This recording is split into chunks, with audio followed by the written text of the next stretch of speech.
Nung unang panahon, kapag tahimik ang gabi at maliwanag ang buwan sa kalangitan, ang mga matatanda ay mahilig magkwento. Mga kwentong matagal nang ipinapasa mula sa ating mga ninuno hanggang sa mga susunod na henerasyon. Mga kwento tungkol sa mga nilalang na sinasabing gumagala sa dilim ng gabi. Sinasabi nila ang mga kwentong ito upang ipanakot sa mga bata, upang hindi sila magpagala sa labas. Lalo na kapag sumasapit ang gabi. Sa ganitong mga gabi, kapag maliwanag ang buwan sa kalangitan, ang mga bata ay nagtitipon-tipon upang makinig sa kwento ng lola. Tahimik silang naghihintay, nakaupo sa paligid ng apoy, habang ang mahinang liwanag nito ay marahang sumasayaw sa kanilang mga mukha. Sa mga lumang kwento ng Pilipinas, may isang nilalang na kinatatakutan tuwing sumasapit ang gabi. Ang nilalang na ito ay kilala bilang manananggal. Karaniwang inilalarawan ng manananggal bilang isang babae sa araw na tila isang ordinaryong tao lamang. Ngunit kapag sumapit ang hating gabi, sinasabing nagbabago ang kanyang anyo. Ayon sa mga kwento, ang kanyang katawan ay nahahati sa dalawa.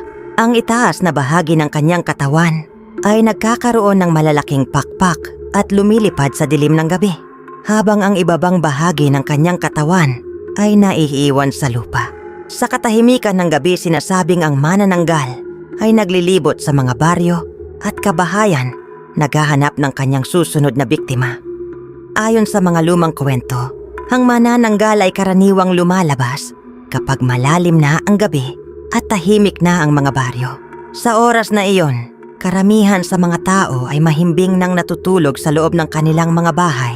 Sinasabing pinipili ng nilalang na ito ang mga bahay na tila tahimik at walang kamalay-malay ang mga nakatira. Mula sa dilim ng kalangitan, tahimik itong lumalapit sa mga bubong ng bahay. At sa katahimikan ng gabi, may ilan na nagsasabing may naririnig silang kakaibang tunog ng pakpak sa labas ng kanilang tahanan.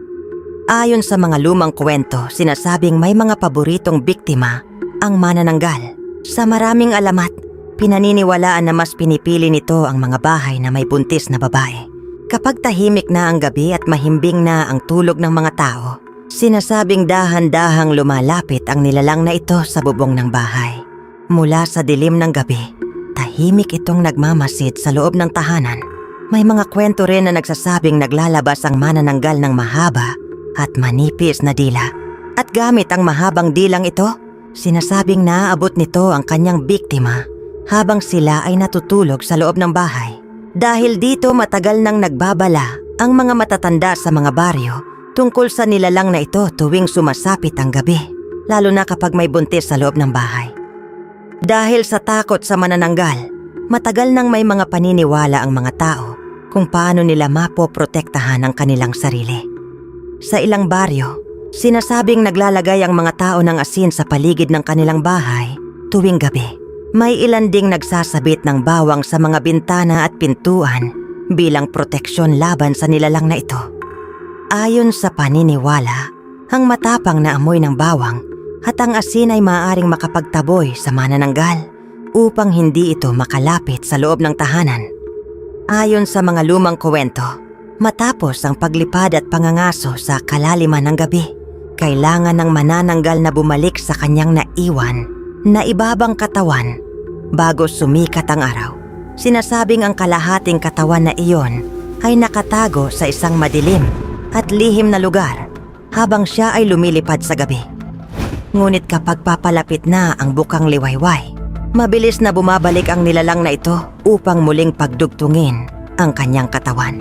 May mga paniniwala rin na kapag natagpuan ng mga tao ang naiwan nitong kalahating katawan, maaari nila itong lagyan ng asin at bawang.